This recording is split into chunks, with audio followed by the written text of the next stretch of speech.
എല്ലാ കൂട്ടുകാർക്കും കഥാസാഗരത്തിലേക്ക് സ്വാഗതം. ഇന്ന് നമ്മൾ പറയുന്നത് ഇക്ഷ്വാകുപുത്രനായ വികുക്ഷിയുടെ കഥയാണ്.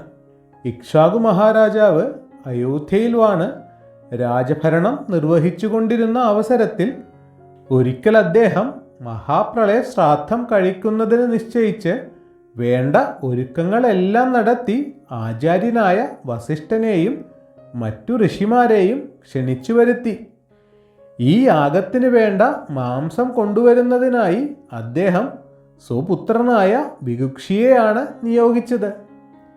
വികുക്ഷി വനത്തിൽ കയറി മാൻ, മുയൽ തുടങ്ങിയ മൃഗങ്ങളെ വേട്ടയാടി ആവശ്യമുള്ളിടത്തോളം ശുദ്ധമാംസം ശേഖരിച്ചു.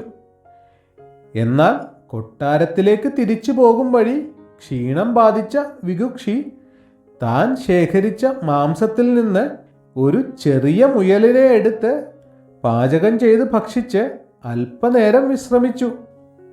തുടർന്ന് വേഗത്തിൽ യാത്ര ചെയ്ത് കൊട്ടാരത്തിലെത്തി താൻ ശേഖരിച്ച മാംസമെല്ലാം പിതാവിങ്കൽ സമർപ്പിച്ചു. അദ്ദേഹം ആ മാംസം യാഗശുദ്ധീകരണത്തിനായി യാഗാചാര്യനായ വസിഷ്ഠന് സമർപ്പിച്ചപ്പോൾ ഉച്ഛിഷ്ടമായ മാംസം അനർഹമാണ് എന്ന് വിധിച്ച് നിശേഷം തള്ളിക്കളഞ്ഞു. അപ്പോഴാണ് ഇക്ഷ്വാകു മഹാരാജാവിന് നിജസ്ഥിതിയെല്ലാം നല്ലതുപോലെ മനസ്സിലായത്. അദ്ദേഹത്തിന് വലിയ കോപം വന്നു.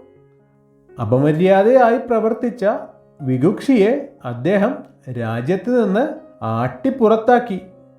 ശശം അഥവാ മുയലിനെ ഭക്ഷിച്ചതുകൊണ്ട് വികുക്ഷി ശശധൻ എന്ന പേരിലും പ്രസിദ്ധനായി. അച്ഛൻ പുറത്താക്കിയെങ്കിലും വികുക്ഷി കാട്ടിൽ പോയി ഫലമൂലാദികൾ ഭക്ഷിച്ച് ദേവിയെ ധ്യാനിച്ചുകൊണ്ടിരുന്നു.